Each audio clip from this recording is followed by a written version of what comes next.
কি বলছো সাদে? রাধারানী বলেছে তোমার কালো রূপ দেখবে না। বাবা এই যে ধনু ভাঙা পণ গো, বলে হ্যাঁ ধনু ভাঙা পণ।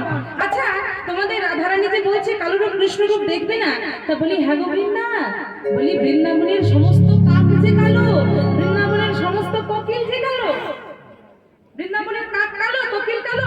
তবে শোনো গোবিন্দ, রাধারানী বলেছে প্রয়োজনে বৃন্দাবন থেকে সমস্ত কাক কোকিলকে রাধারানী তাড়িয়ে দেবে, তাও কালো রূপ কৃষ্ণ রূপ দেখবে না।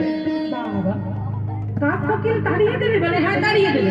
আচ্ছা বেশ, কাক কোকিল কি না হয় তাড়িয়ে দেবে, কিন্তু হ্যাঁ গো বৃন্দাবতী, বলি শোনো শোনো এইদিকে এসো।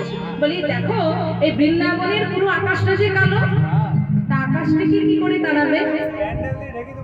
প্যান্ডেল দিয়ে? বাবা বলি চিন্তা নেই, রাধারানী বলেছে আকাশটাকে, বৃন্দাবনের সমস্ত আকাশটাকে প্যান্ডেল দিয়ে ঢেকে দেবে। এই যেমন এখানে প্যান্ডেল দেওয়া আছে চাকোয়া, এবার ওই বৃন্দাবনের আকাশটাকে প্যান্ডেল দিয়ে ঢেকে দেবে, তাহলে আর কালো আকাশ দেখতে হবে না। বাবা আচ্ছা বেশ তাই করো।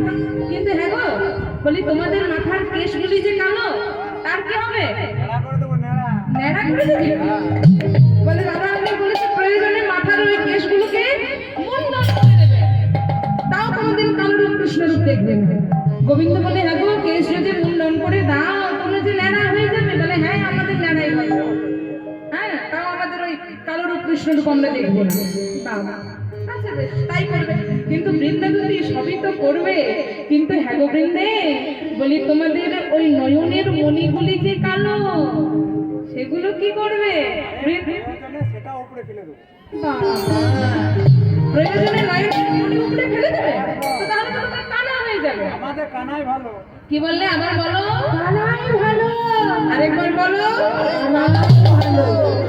যেই না গোবিন্দ বলে আবার বলো বৃন্দাবতী বলে আরে বলছি তো আমাদের কানাই ভালো, কানাই ভালো, আমাদের কানাই ভালো।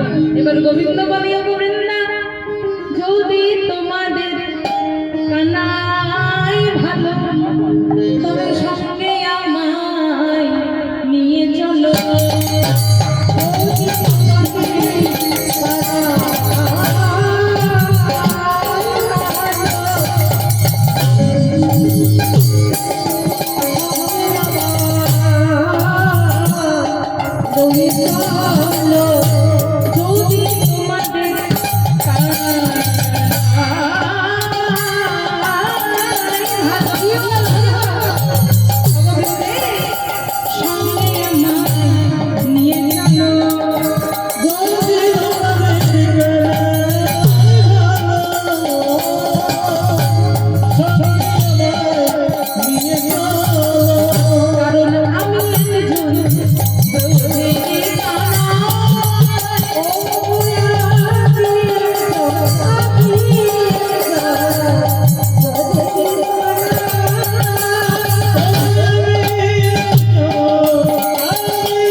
বৃন্দাবনের সবাই তো আমায় কানাই বলে।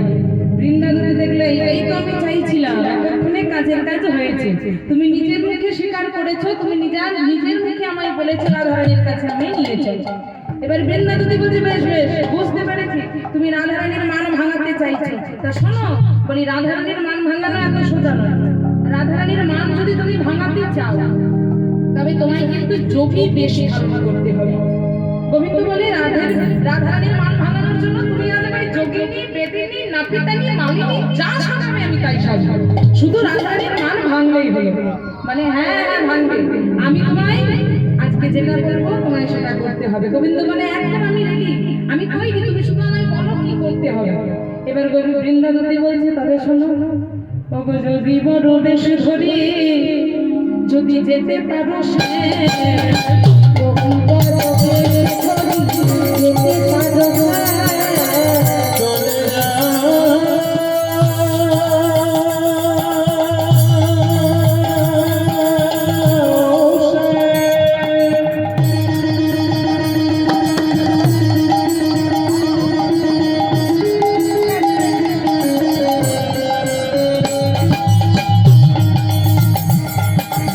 পারো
তুমি যদি যোগী বেশ ধারণ করে রাধারানীর মান ভাঙাতে যেতে পারো তবেই